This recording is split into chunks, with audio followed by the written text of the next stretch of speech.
So I recently saw an article about younger generation's top worry. And it actually surprised me. It said building emergency savings. Now, I'm going to show you the article and I'm going to show you a few things that I would do to kind of move away from this. And this is an interesting topic because it's actually one that I feel like I actually did a very bad job on. I was getting paid, money went into my savings account, and I was putting it away into investments. But I really have never had an emergency fund, probably up until maybe 5, 6 years ago or something like that, where I made a concerted effort to put money aside just in case. When I was 21, 22, 23, whatever, in my early career, I didn't really think too much around it because I've probably more thought around my career as I'm going to work at a place and be there for as long as possible.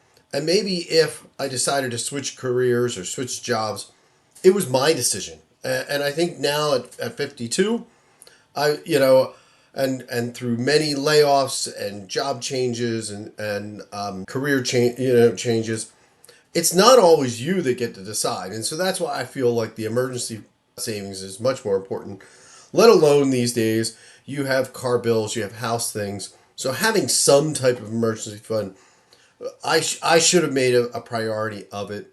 So let me show you the article first. And again, I'll bring up the website as well. But I took a screenshot of it here and I thought, let me share this with you at first because you can kind of see a few things that I thought were kind of noteworthy from it. Number one, it's saying, yes, early career employees between the ages of 18 and 30, emergency fund as their top priority. And then down here, I thought it was really interesting. Millennials reported only having $300.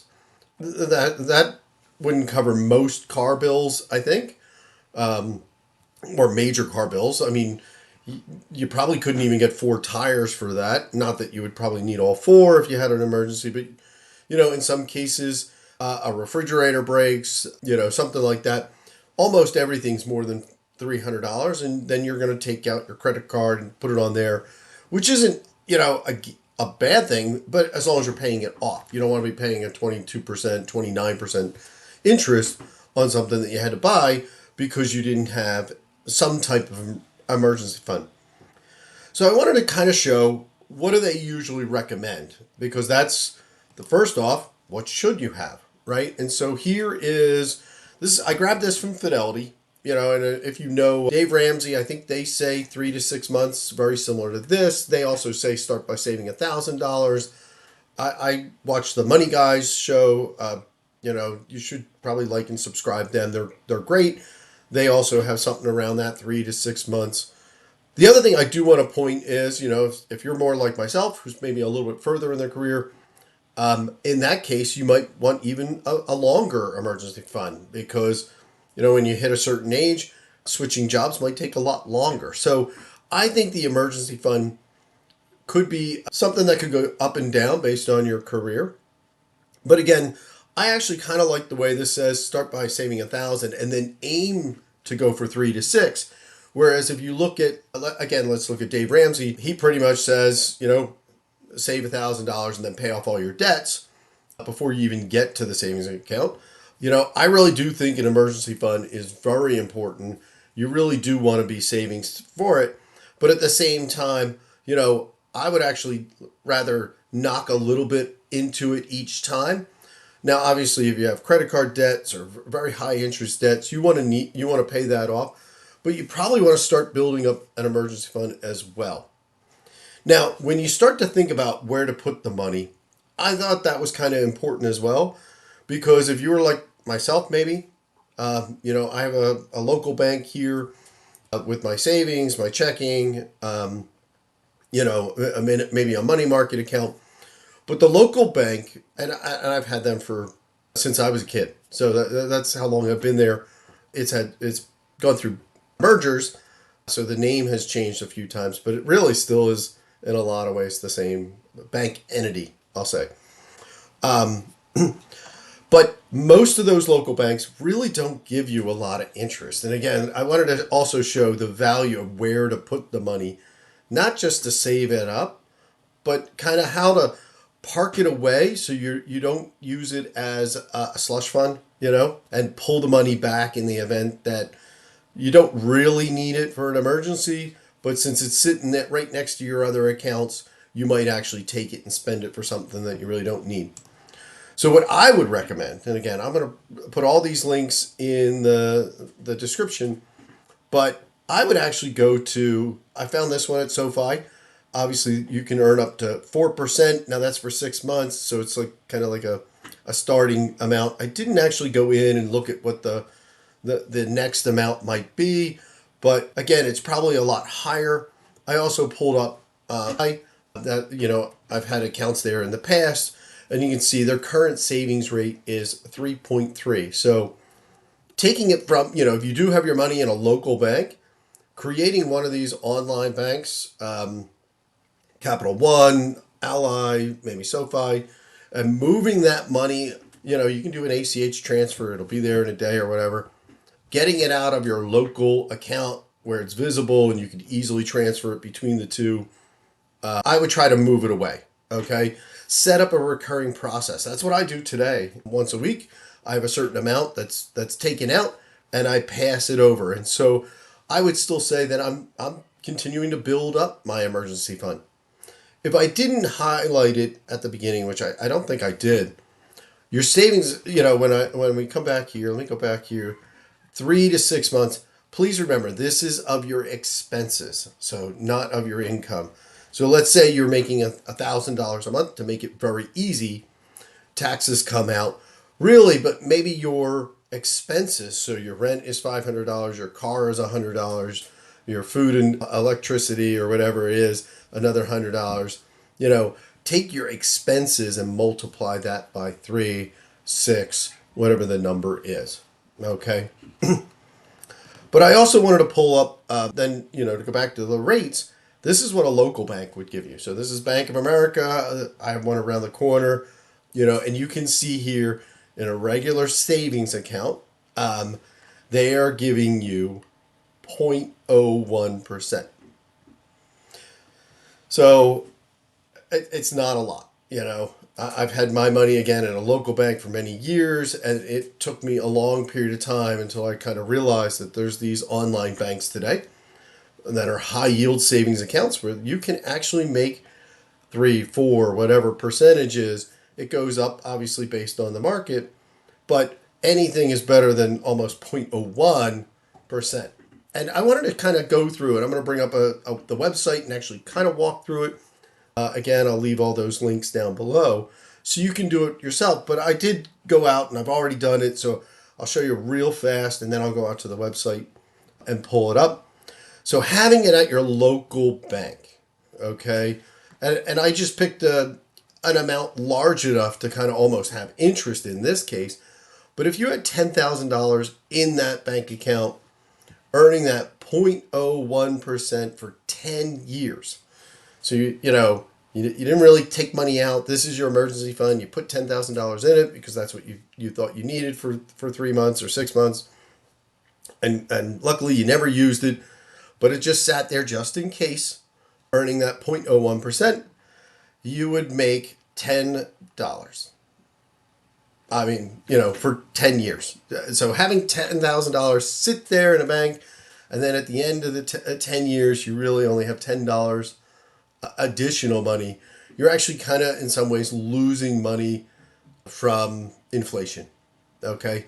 So that's why you really want to get your money out of here, especially if you're going to have it in something very liquid, almost like cash.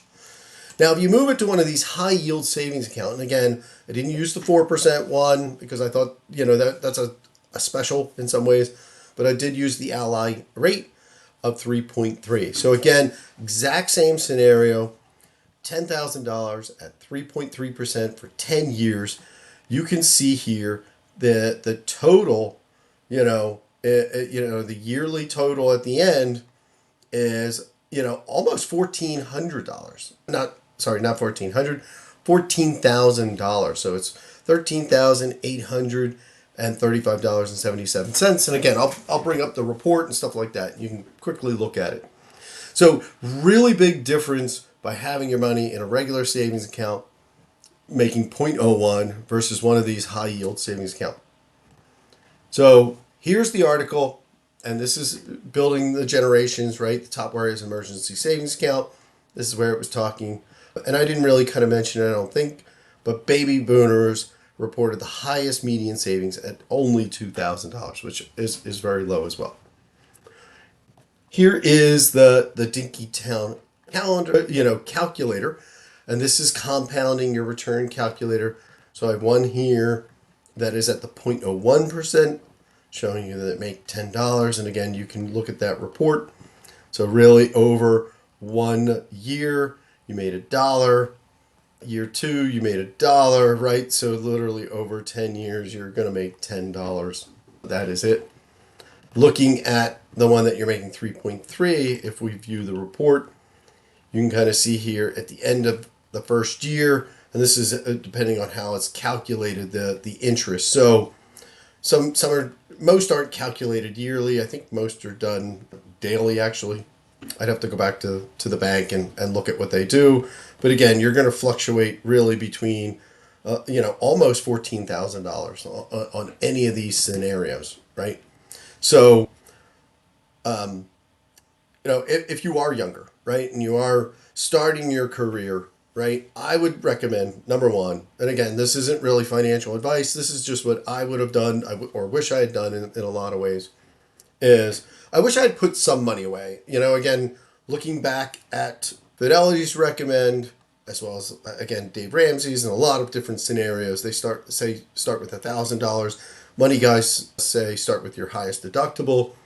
I would say something, right? Pick $500, pick $1,000. You probably want to make it meaningful that if you did have an emergency, you could draw on it, right? So whatever that is right for you. But that's not your full 3 to 6, right?